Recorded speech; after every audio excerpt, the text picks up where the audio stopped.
Welcome to the First Cut Podcast. I'm Rick Gehman, and this is your mega preview pod for this week's ZOZO Championship. We're headed to Japan. It's storylines, it's our best bets, it's one and done. Joining me to break it all down, Greg DuCharme is here. Greg, welcome back.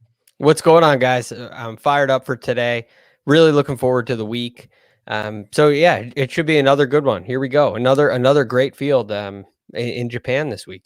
We spent the last 10 minutes backstage thinking we were waiting on someone, just firing away the hottest takes that we could find. Kyle Porter was part of that as well. KP, we weren't waiting on anyone. It's a threesome today. Welcome.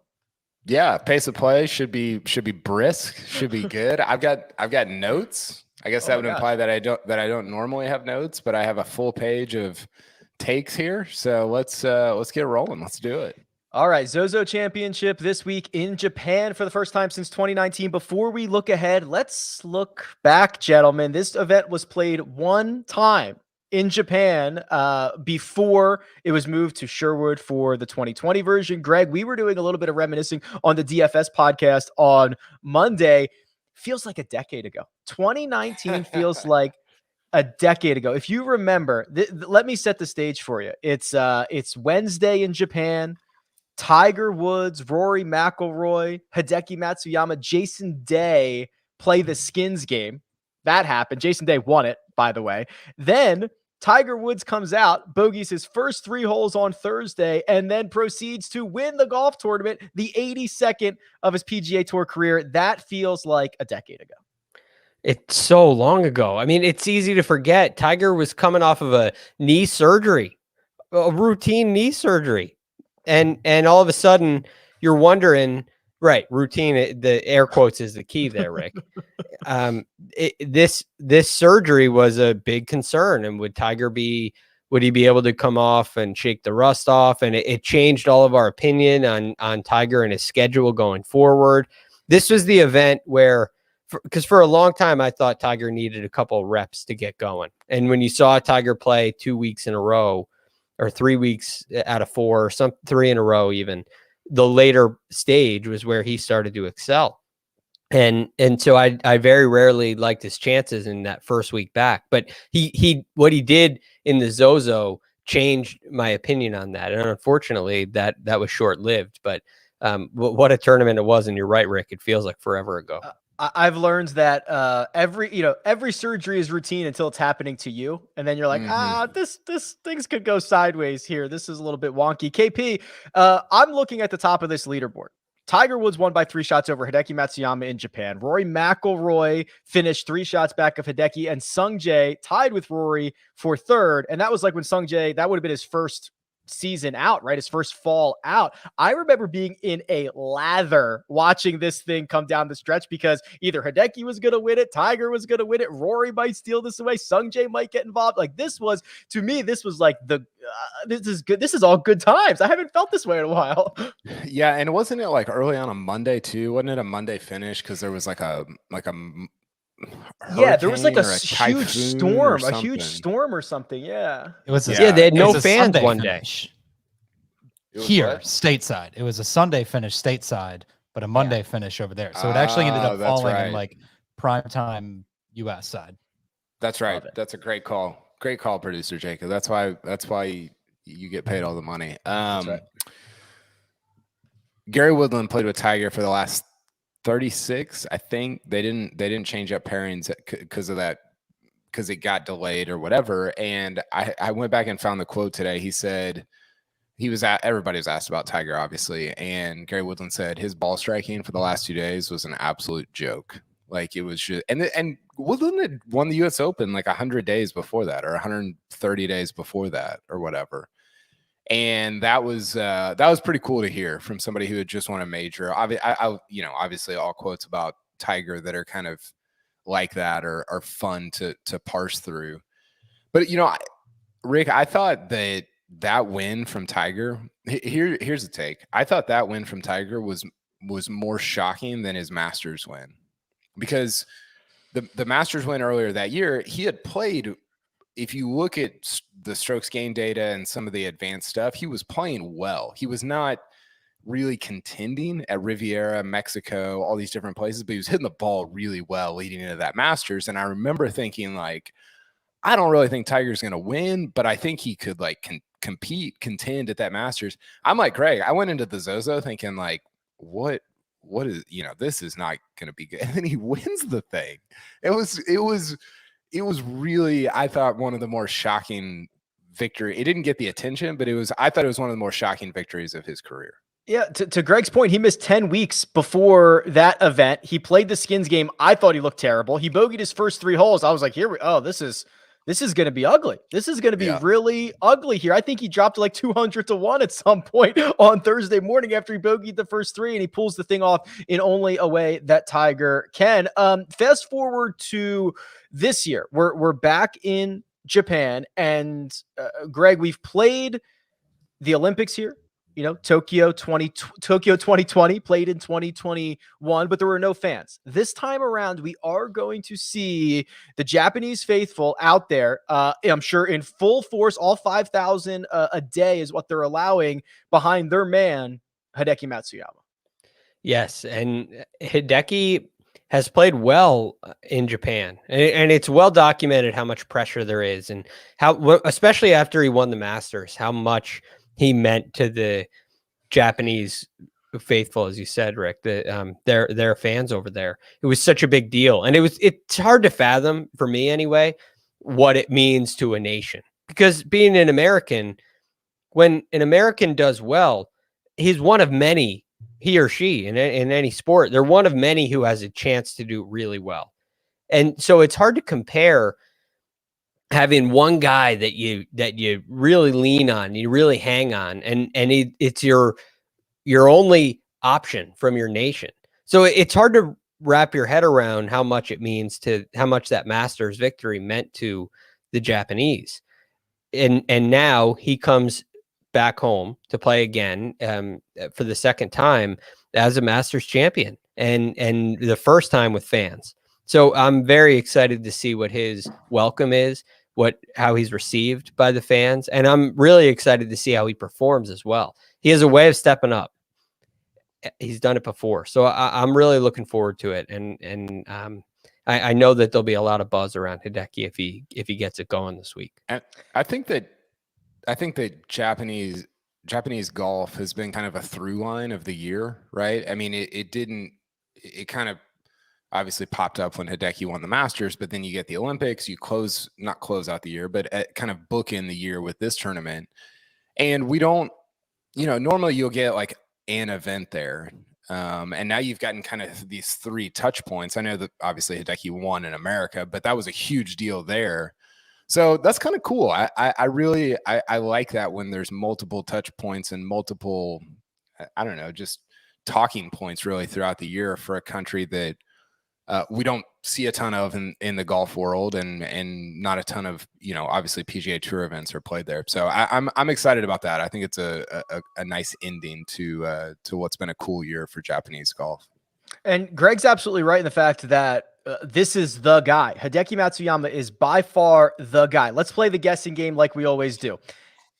The number of PGA Tour victories by Japanese players. Any idea how many wins on the PGA Tour by Japanese players? All time? All time. I'd guess 8. It's not a bad guess. I thought that means it's wrong. I thought. I mean, you're picking like a number, one number out of a lot of numbers. You were probably going to be wrong. Well, Hideki's he's got 6 by himself, so I think it's higher than 8. I'll say 11. Ooh, 12. But man. But to your point, Greg, Hideki Matsuyama has half of all PGA Tour victories from Japanese players. So it is not like there is always, and you see this on a Thursday or Friday at any event, if there is a Japanese player in the field, no matter what his stature is or her stature, there is a contingent of media there following them around. And it's just still different with Hideki. Half of all of your country's wins on tour have come from one guy. Yeah. And he's the first guy in a long time who has really been a staple, a figurehead for a long period of time on the PGA Tour. We've had pops, we've had some superstars. Ryo Ishikawa, when he first came out, was a superstar in the making, and is still a good player in his own right. It didn't work out on the PGA Tour for him.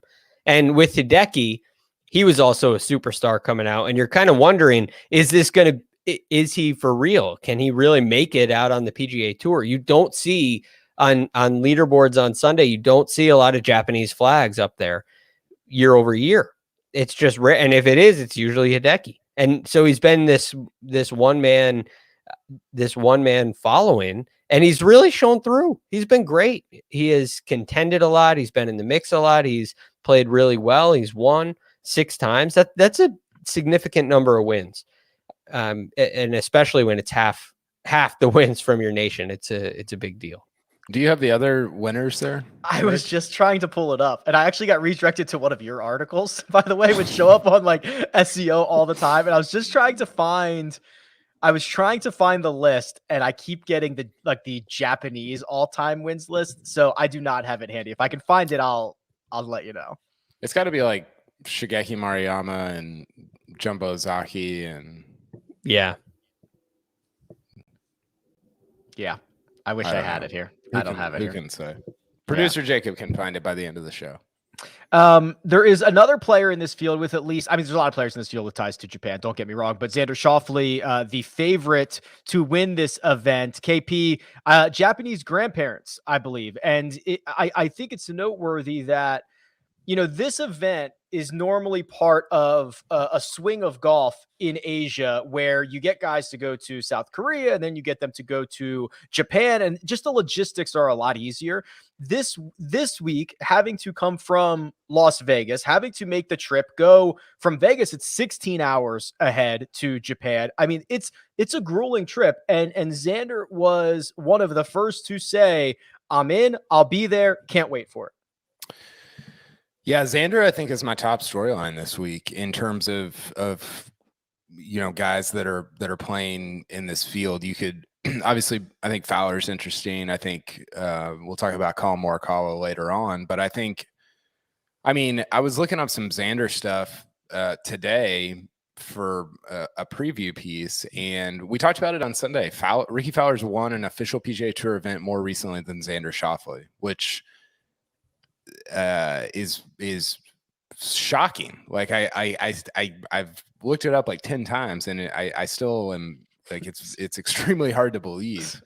Obviously he won the shadow leaderboard at the Tour Championship in 2020. He won the Olympics. Neither of those are official PGA Tour events, and I think I'm really struggling with how to view him. I always have. Well, not always. I think I have for the last 2 or 3 years, because he's evolved into this, like, he's a number 5 player in the world, 6, 4, 5, whatever. 5, but he doesn't win. It's really hard to reconcile. I looked this up. So since the Monday after he won Kapalua in 2019, so he wins Kapalua on a Sunday. That Monday until today, I looked up the top guys in terms of strokes gained. So those are the guys that are like, they've just played the best over that period of time. Out of the top 13, he's the only one without a win. Everybody else, and almost everybody else, has at least like 3. So it's Rahm, it's JT, Morikawa, Hovland has a couple. It's all the names that you would expect. I think Paul Casey has 1. I think Reed has 1 or 2. So there's some guys that have not won a ton, but everybody else has won except for Xander. And Xander was like 5th on that list. Like, he's been the 5th best player in the world if you're looking at strokes gained since the day after he won the Tournament of Champions. And maybe that's cherry picking a stat, but it's still like he just hasn't won. And I don't know. I'm curious about y'all's just opinion of him and take on him. And I've got some more numbers here, but I want to hear from you guys. I think, well, first of all, he is the hardest. He's kind of the hardest guy to reconcile. So you pointed out the number 5 player in the world that doesn't win, but it's weird because for his official world golf rankings, he does win. He's been credited with 2 wins. He's been credited with the Olympics victory and the 72-hole shadow leaderboard. So those things don't even reconcile with one another. He's got 6 wins in 5 years, according to the official World Golf Rankings. That's not how the rest of the world necessarily views him. And I think the way that I see it, Greg, is here is a guy who can compete and can contend at every single event. Is he a superstar? I don't think so. Is he a star? Absolutely. Would I be surprised to see him win multiple major championships? No. Do I think he's underperforming? Maybe. I don't know. He is such a strange fella because we do put so much on these victories. I really don't know what kind of category he falls into, and not like it matters. This is a thing that we do in the media, but he's such a interesting guy. It's amazing to look at what he's done on the PGA Tour since coming out. In 2017, just look at his final. And look, a lot of this has to do with Eastlake. I acknowledge that. But if you look at his FedEx Cup standings, where he's finished in his career, it's amazing. It's 3rd in 2017, 15th in 18, 2nd in 19, 2nd in 20, 5th in 2021. So this guy among his peers has been I'd call that a superstar, but he hasn't won. And that does that holds him back from really being a superstar. Does the Olympics go a little, does that push him over the edge into being a superstar? I don't think so in the golf world. It counts. And I'd give him a little bit of credit for that because it's just such a bad field though, right? It's a bad field. It's a bad field. But if the question is, can you get the job done? Can you win on Sunday? For instance, in all the great fields, he proves that he can compete. He proves he has the ability to play with these guys. He's not a notch below anybody. His game is as well-rounded as anybody's. We talk about it seemingly every week. But the big question is, much like it has been with Rickie Fowler in the past and Tony Finau and some of these other guys that regularly contend but don't win, he has won. It just, they haven't counted. And so you get in that moment, right? What an idiotic sport this is. I know. It's crazy. Winning the gold medal, I give much more credit to than winning the shadow leaderboard. And here's why. When you come down to the 72nd hole with a chance to win the gold medal, you don't think about, who's playing in this? Right? You got Rory McIlroy and Colin Morikawa and all the guys, Hideki Matsuyama, you have all Sung Jae Im, you have all these guys, who are right there in the mix with you. And that's why I think Mito shot. Thank you. So thank you for throwing in Mito with Rory McIlroy, Colin Morikawa, and Mito Pereira. He may not belong now, but one day he might. He just popped into my head, and he's a great player and a winner. So when you come down the stretch in an event and you have the strength of field, in my opinion, should float. I don't think it should just be simply what happens at the start of the week. I think there should be a sort of like the bicameral legislator we have here in the U.S. There should be another way to match to rank the difficulty of an event. You come down the stretch with Jon Rahm and you're dueling it out on Sunday afternoon and you beat him, and he's in the top 10 on the leaderboard on Sunday. Well, that's a big deal. And it doesn't really matter who's in 15th or worse place. You're not competing with them on Sunday when it's winning time. So Xander has gone into winning time with a good group of players in the mix and beat them. So he can win. And then he goes into these other events and competes and shows all of his skills and all that. But in the Tour Championship, the shadow leaderboard, I give almost, other than he plays really well at Eastlake, I don't give it any credit because he comes down the stretch thinking he's trailing.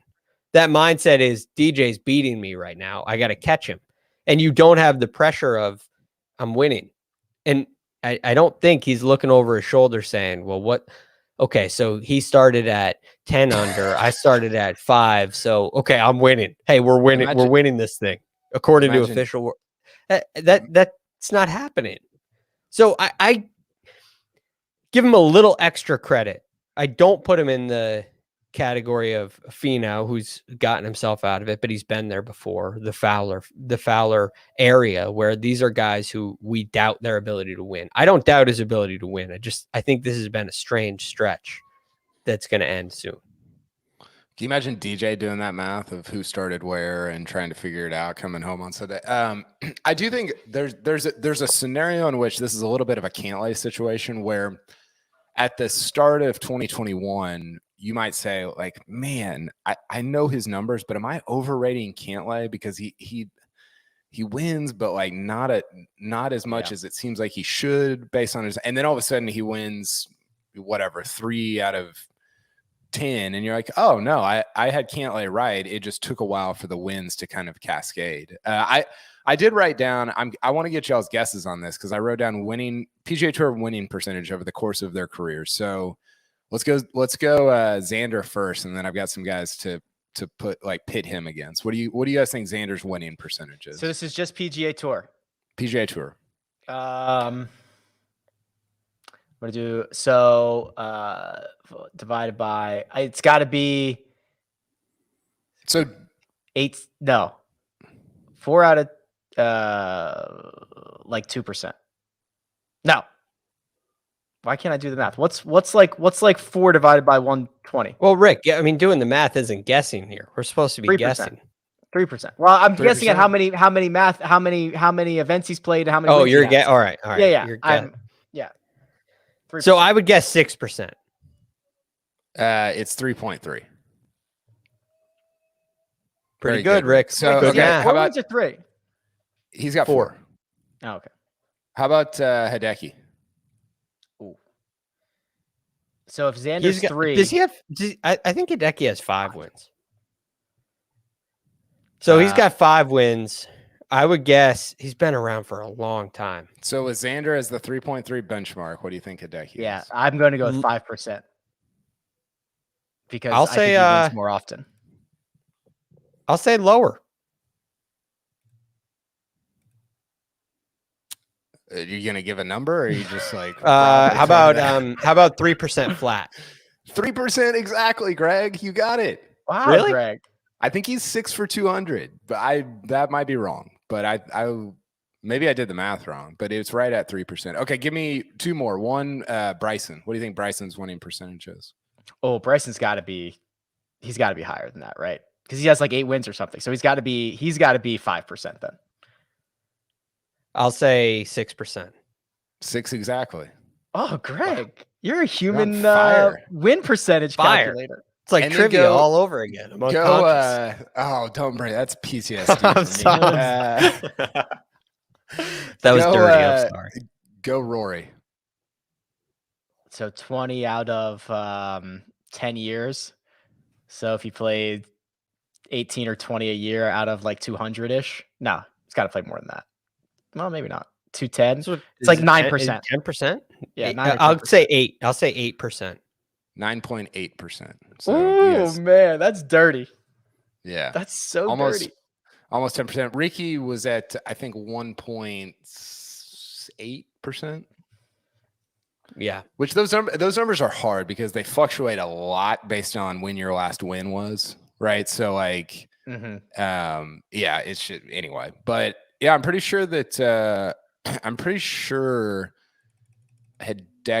Hideki's won 6 out of 200, but that, I don't know. Maybe producer Jacob can look that up. Anyway, Xander's number was a little bit higher than I thought it would be. And I think, again, that speaks to like he hasn't played. It seems like he's been out there a long time and he really hasn't. So if like, let's say he wins this week and he wins the Riviera, all of a sudden he's at like almost a Bryson like winning percentage. And then you're kind of talking about him in the way you're talking about a Cantlay of like, oh yeah, he kind of is who the numbers said he was. So I don't know. We'll see. I think he's super interesting to talk about and discuss. And I think he'll be really intriguing this week also. Speaking of Rickie, and we can be a little quick on Rickie because I think we talked about him on Sunday. We talked about him on Monday, and Greg, you and I chatted about, you can visually see the differences in his swing now. They're that iconic swing that you could pick out from 100 yards away. You can still see it there, but it's not the same. And he played really well at the CJ Cup at Summit Club with some really sticky numbers that make me optimistic about him moving forward. I'm interested about how optimistic you are for on him moving forward. Rickie Fowler. Thank you. So good. I'm quite optimistic. And the reason is more so than numbers, because he had some weeks last year where I think I ran through a couple numbers, and I think there were 5 events all of last year where he gained both off the tee and approaching the green, which is a very low percentage. There was a lot of ups and downs in Rickie's game. And it was kind of the whack-a-mole effect where, he hit his irons great, but he drove it terribly. And then the opposite happens the next week. And then you add putting in the mix, and there's just no consistency. But what I saw last week was a guy willing, despite the comment he made on number 12 about being a chicken, he wasn't a chicken very often. And he was able to hit driver on some areas where he's carrying these bunkers by 3 yards. Up the left-hand side, cutting over the corner. And it's like he knew he wasn't going to miss it left. It's like he knew the long par 3, was it 11? It might've been 11. And I might have that whole number wrong, but no, it's a long par 3 down the hill with a penalty area on the left. And Rory hits a draw in there, and there's kind of a side slope. There's a way to access the whole location from the right, which is safe. And Rickie just steps up there and hits this like 1 or 2 yard fade and flags it. And I was like, this guy's got trust in his swing. So when I see that, and I know he went and talked to Butch, and there's kind of reasons why, and the work looks like it's coming together. The one thing that's left, assuming he can do this again for this week, is putting. And I wouldn't be surprised if Rickie had a nice putting week at some point here soon. But I think his ball striking is enough to keep him in the mix, especially in a no-cut event. I saw some very positive signs with the eye test last week, and the numbers bared that out for sure. He outdrove Rory, KP. Outdrove Rory last week. Always a good thing to do, but I don't know. Have we even seen flashes like this? I say this is a five round stretch, right? He played well on Friday at Shriners, and of course the 4 rounds last week. This might be the best 5-round stretch, and I know it's only 5 in like 18 months for Rickie. Yeah, I mean, even I referenced this on Sunday, but the PGA Championship was his only top 10 in his last 37 events before the CJ Cup, and a lot of that was just a hot putter, and so it feels a little like, I mean, the thing I wrote down about him is it feels a little bit like, remember Spieth at Phoenix this year, where you're like, oh, okay, like he's kind of stringing together some rounds, and then he goes to Pebble and does it again, like that. That's hopefully for Fowler, like that's the area of kind of where Spieth is at, and I'm not comparing Fowler to Spieth, but in terms of like the apex of their games, but that feels like kind of where he's at with things, to where it's like, okay, I think I believe in this, but you'd like to see it for, I don't know, 10 rounds or 15 rounds. Not that you have to be at the level you were at the CJ Cup, but just those positive strokes gained on ball striking consecutive rounds in a row, or 10 out of 12 or whatever. That to me is kind of where we're at with Fowler. And one other thing on this, he had in that stretch last year where he didn't have any top 10. There was a stretch where he had 8 out of 11 events with a round of 75 or higher, 75 or higher, and that's a bad sign. That's a sign where it can all fall apart. And seeing the bad round last week be under the pressure of being in the final group, and it's a 71, and you make a silly double on a par 5, that's a really, really good sign for me. Gentlemen, it's going to be one of those weird timing coffee weeks. So here is the broadcast window on Wednesday evening, Eastern time Wednesday, 11:30 p.m. So that's almost midnight for those of you struggling on time zones and days. Almost midnight. On Wednesday evening, the broadcast window opens and goes till 2:30 a.m. So KP, how much and how will you consume this event? I will not be doing the Olympics thing again, where I stayed up until 4 a.m. and thought I was gonna have to go to the hospital every the next day. I'll probably watch it like the first part of it and at like on regular time here in Dallas, and then I'll just kind of put the pieces together and recap the following morning. So it's the dream scenario is kind of what you got in 2019. Obviously, you don't want a natural disaster there, but like you get it in prime time on Sunday night. That's awesome. Like that's sweet. So yeah, it's probably won't be grinding out the 3 a.m. night on Thursday, Friday, Saturday. Greg, you probably haven't even slept yet since Derrick Henry went off for another 3 touchdowns. So you might as well just roll this. You might as well just roll this all week long. Just don't sleep, my friend. See, here's the thing about sleep when you have young kids. Kyle may know a thing or two about this. I'm not sure how much help he has, but there's no catching up. There's no, okay, Saturday afternoon, I stayed up till 3. I'm going to take a nap.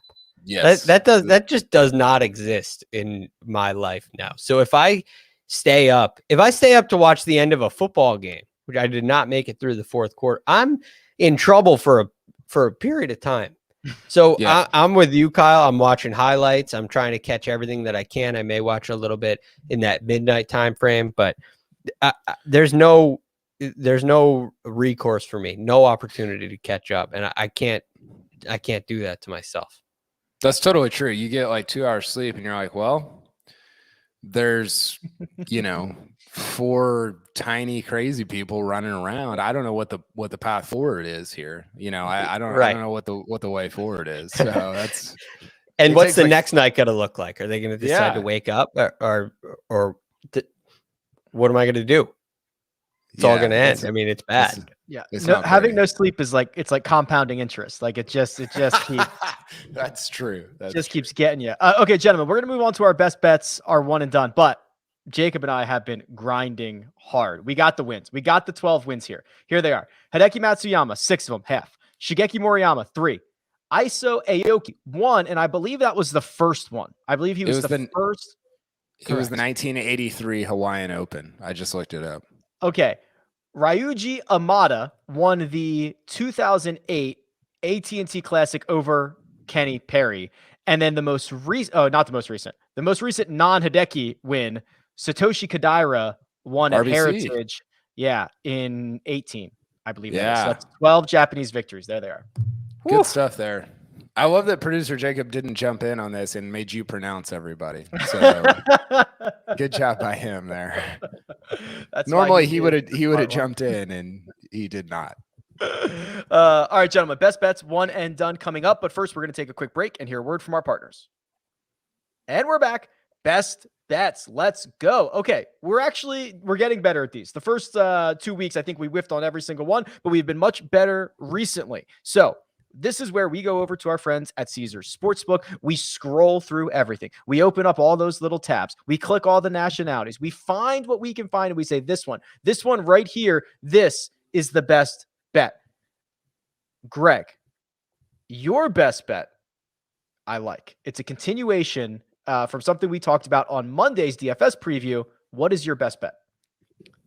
So the best bet thing is interesting because there's a degree of safety to it. You don't want your best bet, the one you're trying to get right. You don't want it to be a winner, for instance. But at the same time, you want to have some odds. You want to have a little bit of, upside to it. So mine is a player who I'm very high on, who's a dark horse, who I think can finish in the top 20. So I like expanding that to top 20 in case Sunday gets a little nervy. I'm not going to go crazy with a first round leader or anything here, but Tom Hoagie, I think, is going to finish in the top 20 this week.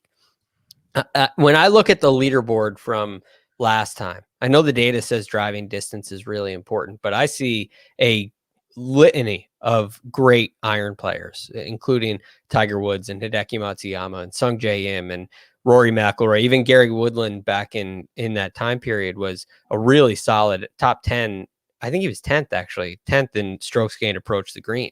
So we had a list of really good iron players, really good ball strikers. And that's more of my lean this week than the driving distance thing. And Tom Hoge is a guy who, one, plays really well in the fall time, and two, is a really good iron player. And last year he was 52nd, and he had kind of a fall off towards the end of the year. For much of the year, he was much higher in that ranking. He's gained in, we talked about on Monday, Rick, I think it's 4 straight events. He's gained significantly, strokes gained approach the green. He's come and tied 36 at the Fortinet. He missed the cut at the Sanderson Farms. He came and tied 14th at the Shriners and tied 32nd last week. This is something we saw from him last year too. In the fall time, he had a really, really nice run early on in the season, made a whole bunch of cuts in a row, a couple top 25s. And I think with his iron ability and the fact with that iron ability, which I love, and his confidence right now, I think he's going to finish in the top 20. 4 straight events, he's gained at least 3 strokes on approach, I believe is the metric that we referenced on Monday's show. So Greg is going with Tom Hoge to finish inside the top 20. For that wager, you will get 3-1 on your bet. I'm going with a Mark Immelman special. Top South African. There are 4 of them in the field. Eric Van Rooyen, Brandon Grace, Garrick Higo, and my pick, Sean Norris. Let's go 4-1. Ooh. Sean Norris got in this field thanks to, do we have this drop ready? Mr. Paul Casey withdrawing. Give me Paul Casey there. Yeah, don't give me Paul Casey. Give me Sean Norris here, because Sean Norris is 4-1. Sean Norris plays primarily on the Japan Golf Tour. Sean Norris won last week in an event that had a 28 strength of field. Oh, Rick, what's a 28 strength of field? What does that look like? Well, it's better than the Barbasol. I love Seamus Power. Sorry, Seamus. That event was better. It's the same as the Corrales Punta Cana Resort and Club Championship. Sean Norris has to beat 3 other South Africans 4-1. He's my guy. I like it. I've never said anything as intensely as Coach said, give me Paul Casey in my whole life. Yeah. Be passionate about something like give me Paul Casey there. Like Never. Coach is passionate about. I've never even gotten close to that. I don't think. That's Coach. You just turn it off to 100, you let him go. My best bet, which I did not submit, so apologies for that, producer Jacob. Well, I've got a couple here that I'm intrigued by. I wanted to go with the bread man. Greg went with the Hoagie. I wanted to go with the bread man over Wanto Griffin -120. Wanto Griffin 50th from tee to green in his last 20 rounds, and the bread man is first in his last 20 rounds from tee to green of everybody in this field. Breadman's flushing it, and he won the bronze medal in Japan. Not that has much to do with this tournament, but we've seen him not only play well recently, but play well in Japan this year. So he'll come up later on again. I think I'm actually going to go with Colin Morikawa over Garrick Higo and EVR. That's -110 last time I looked. We are that I can get on board with that. We can fade the South Africans together. Yeah, that's fine. And that was a little better odds even than CT Pan over Lanto. That was I like those odds. Those are good odds. Yeah, so I'm gonna go with Morikawa. So Kyle is going with Colin over Higo at EVR -110 for his best bet. We called Coach, and Coach did phone one in. He's going with that man Rickie Fowler over Emiliano Grillo -120 for Rickie. So he is buying into Fowler. Rickie Fowler. To be fair, Coach usually phones in most of his picks, so this was nothing new for him. You said it. I did not, my friend. Let's move on to our picks. Top 10, sleeper, and a pick to win. And oh boy, Greg, what's your comfort level here on handicapping this event, my friend? My comfort level, I would say, is a 6.5 out of 10.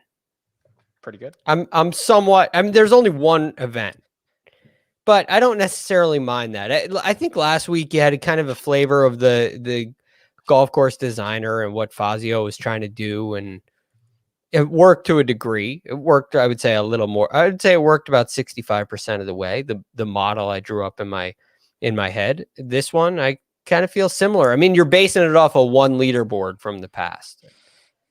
I could see it. I could see it happening again to a degree. So yeah, I would say 6.5.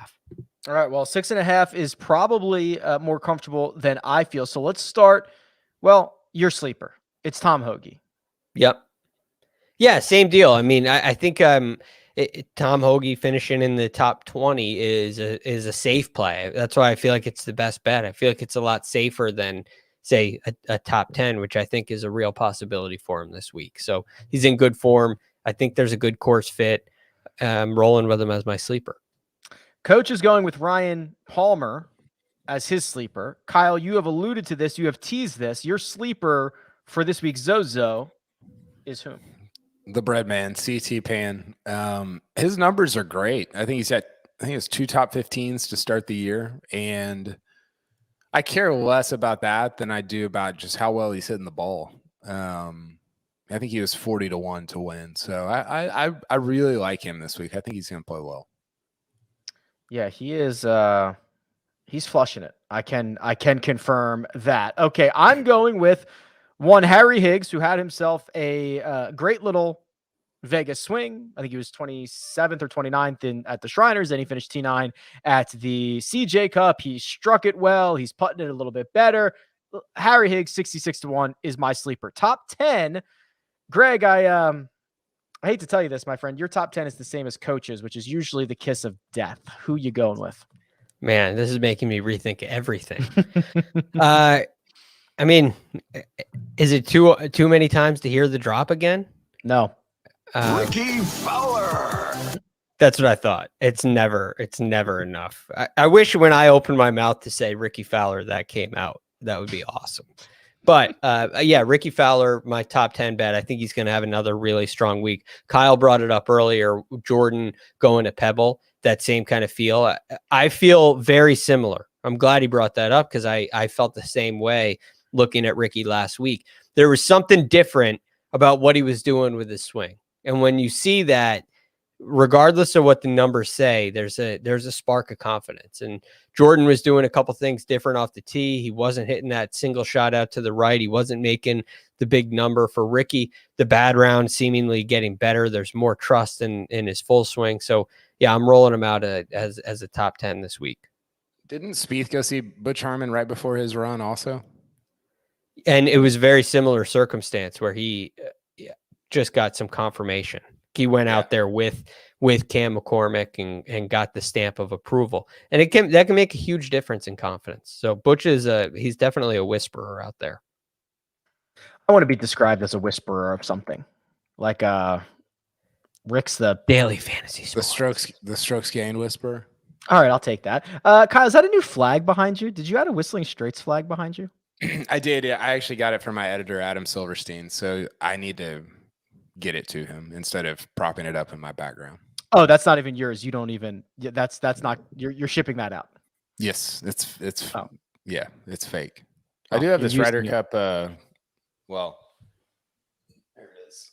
This Ryder Cup Yeti. Oh, is that a half? Like a half? I love that. So I'm a sucker for all of these, right? Like I've got all the coffee mugs, the travel mugs. I don't have a half one. I like that. Yeah, the half one is phenomenal. I got it for my wife, and I've basically just been using it the whole time. So got a mug for the wife. You use it. Got a flag for Adam. You're using that as well. Congratulations. Now why don't you give us your top 10 pick for the ZOZO Championship? It's a tough look for me. I've got Morikawa. He was so bad in the FedEx Cup playoffs, and he was so good last week. He hit it. He almost won because he putted well, but he would have top 10 regardless of how he putted. He hit it great, and I think that it seemed like kind of a rebound to where just his baseline, which is the best iron player in the world and a really good driver as well. And so I just, to me, it was between him and Xander, obviously, to finish in the top 10, but I really loved how he played last week.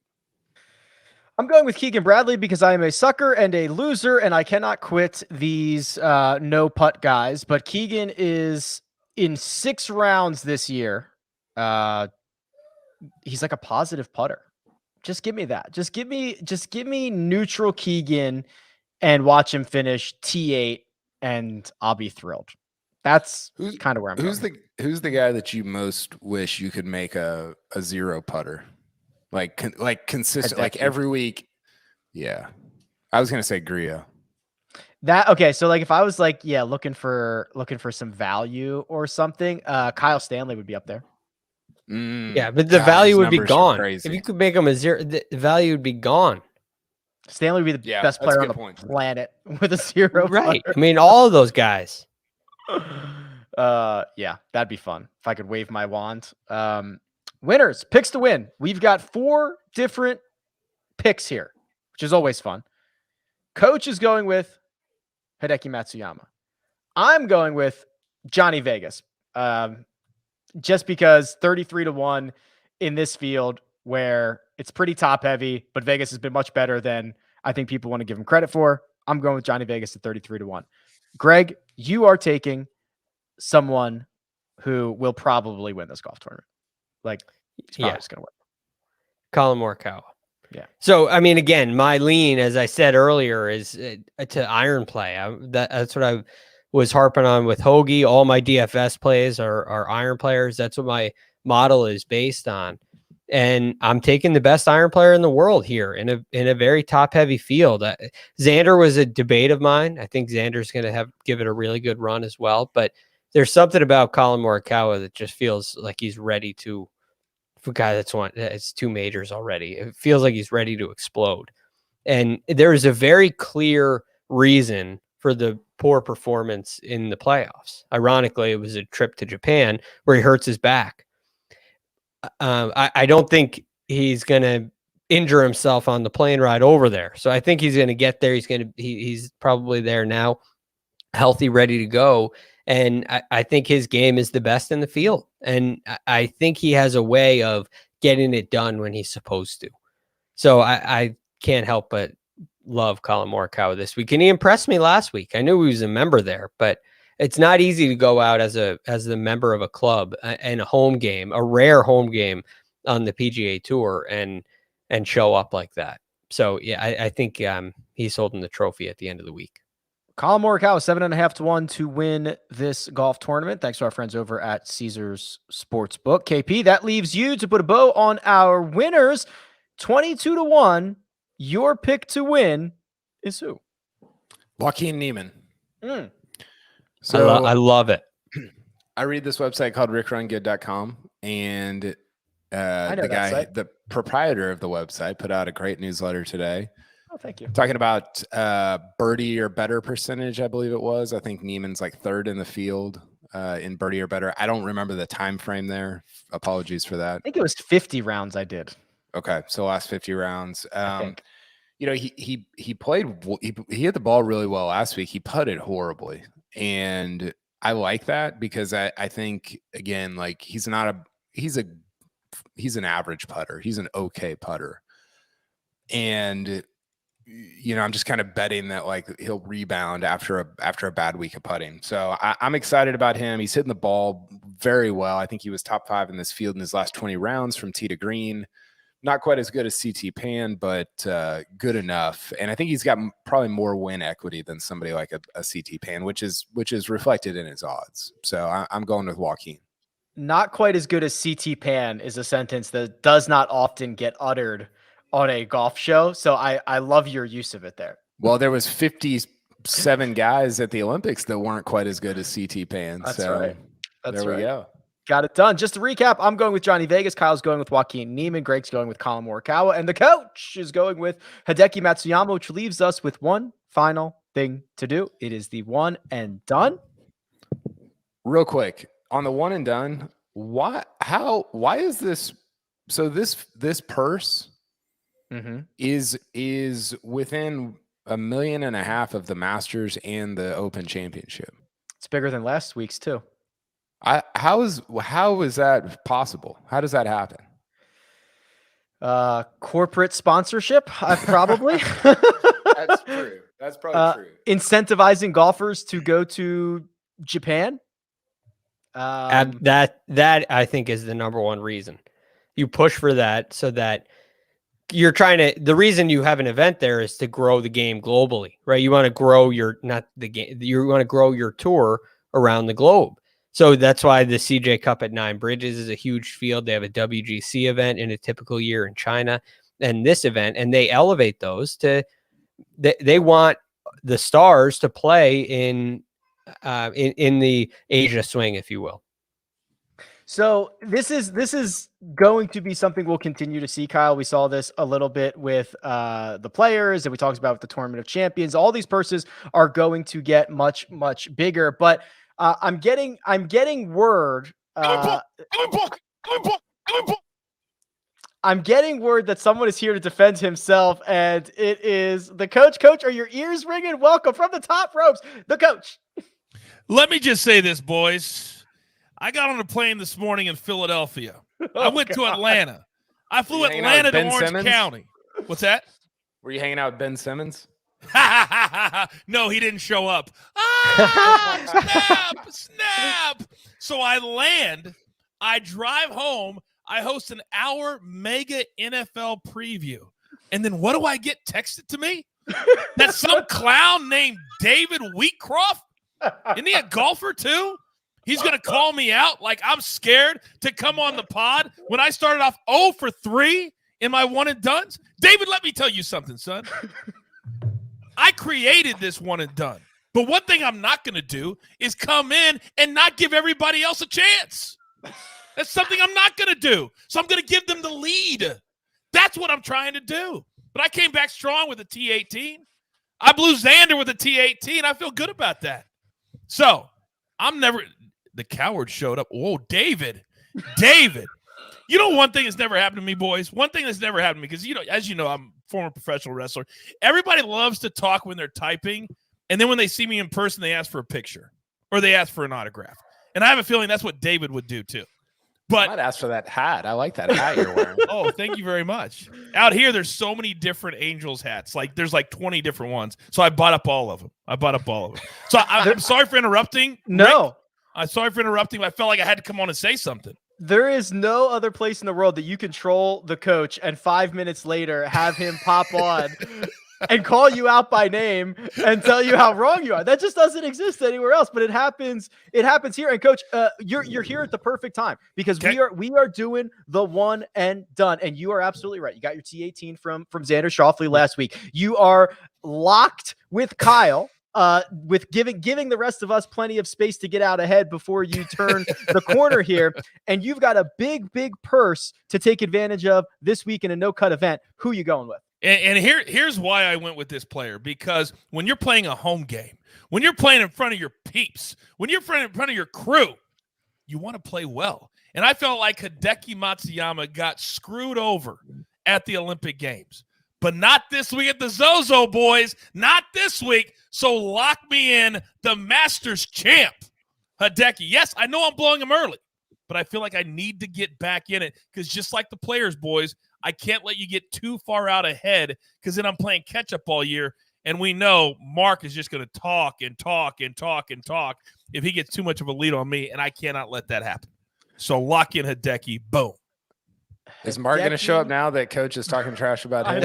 I know. That's what we should have done. No, just like his one and done picks, he's going to show up an hour late. So I don't even know. Wow.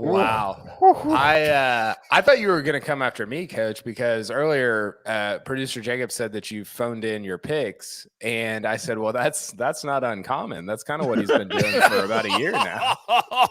I tip my hat to that comment.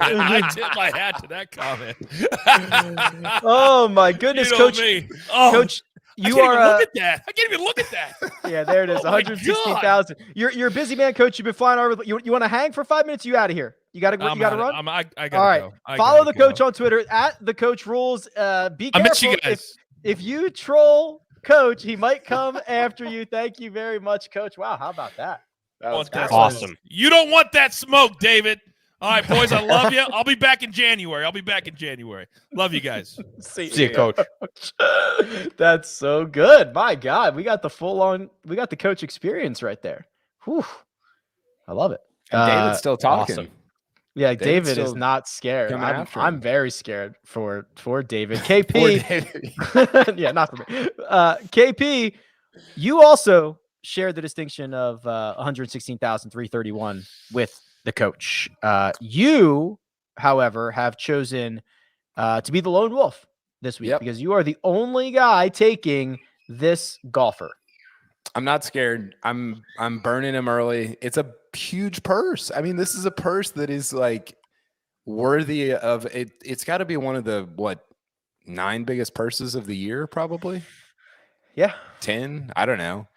So I'm going Colin Morikawa. I'm using him. Number 3 player in the world. Let's go. I thought more people would go with him. You know what? Yeah, we have a consensus pick this week, and I'm in the consensus, and I don't love it, and I had narrowed it down to this guy and another guy. So we'll talk about that in just a second. But yeah, you're the lone wolf, Colin Morikawa, a huge opportunity to make a lot of money and move up this leaderboard.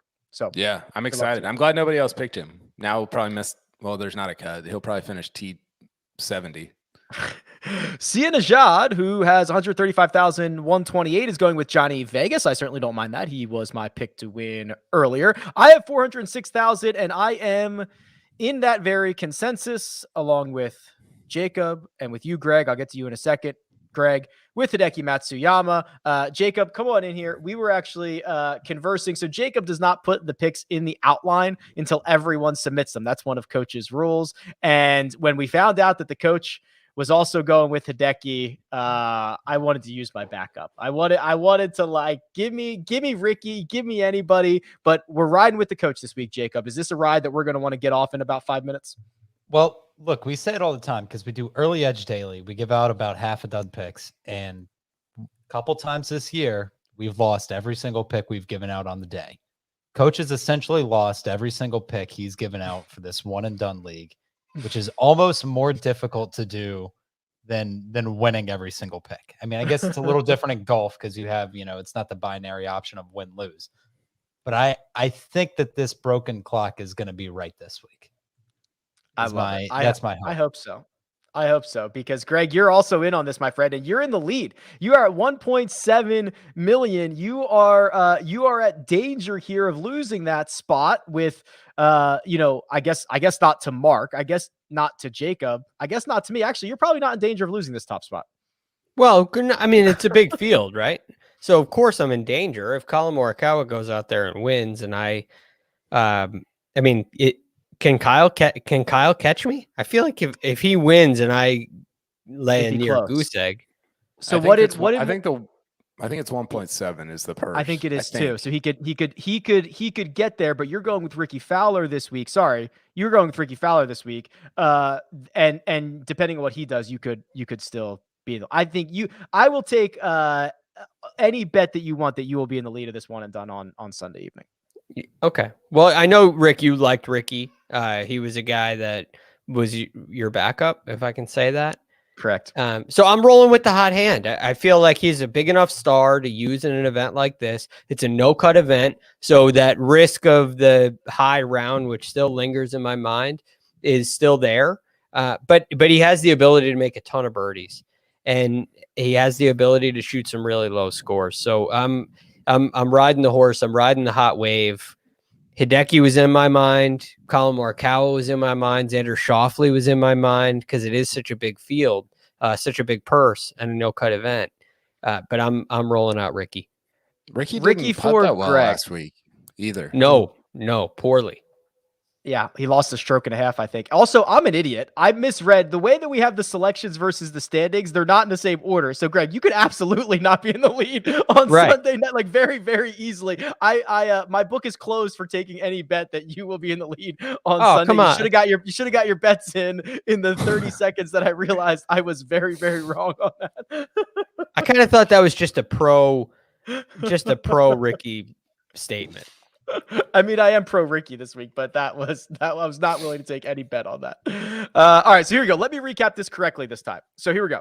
This week's picks. Coach is going with Hideki Matsuyama. Kyle is going with Colin Morikawa. Sia is going with Johnny Vegas. I'm going with Hideki Matsuyama. Jacob is going with Hideki Matsuyama. Mark is going with Hideki Matsuyama. And Greg, atop the leaderboard, going with Rickie Fowler. That is the correct assessment of our one and done pool. Which means we're at the end, gentlemen. Anything else before we get out of here? What are we going to do? Go Sunday morning? What's our Sunday recap plan? I mean, I was going to talk about that offline, but okay, we'll talk about that if we want to plan that out right now. But definitely Sunday during the day. I don't think there's as much of a need to stay up until like 4 or 5 a.m. Eastern as there was during the Olympics. Fair. Never again. And I imagine people might be a little preoccupied on Sundays. KP. 19 of the last 21 winners on the PGA Tour have not led or co-led after 54 holes. Phil. So they've trailed. Phil for sure. He only did it twice. He only did it at 2 weeks in a row, actually. BMW and the Tour Championship. Tour Championship scores are somewhat fabricated, but if you're going by PGA Tour, he did it at that event as well. There is a wager. I know this is different, but there is a wager that you can make on Caesars whether the winner will come out of the final group. And for them to not come out of the final group is plus money. I forget what the line is, plus 150, something like that. You would have made a lot of money. Yeah. And I was like scratching my head like that. If I was betting that the last 20 weeks, I'd probably be pretty rich right now. Yep. Yeah. You would. All right. Gentlemen, that'll do it. Mega preview pod for this week's ZOZO Championship. Let me thank producer Jacob, does all the hard work behind the scenes. That right there, it's Greg DuCharme. You can find him on Twitter at @TheRealGFD. Kyle Porter, who you can find at Kyle Porter CBS, and you can find me at Rick Run Good. This has been The First Cut, and we'll catch you next time.